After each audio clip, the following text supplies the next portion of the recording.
quick reading for March the 9th, March the 10th. Libra, your cards are the Hanged One, the Temperance, and the Ten of Pentacles.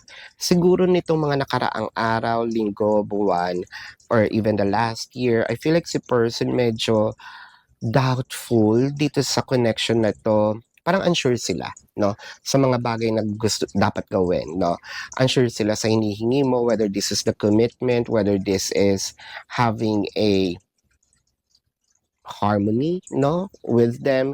Pero kasi may mga pagkakataon na eto yung mga araw na bakit parang naiisip niyo, bakit hindi ko kaya subukan? Bakit hindi ko kaya i-try? Bakit hindi ko kaya ibigay kung ano yung gusto niya? Probably this is my time to surrender and trust, no, my person because my approach is not working. So probably etong si Libra, yung kanyang approach is nagwo-work. So gradual naman itong pagbibigay niya, no, ng kanyang efforts, love, time, energy.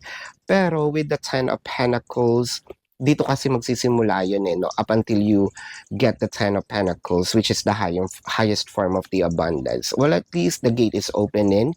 This is for you, Libra, for March the 9th to March the 10th. My name is Daphne, but spirit calls me back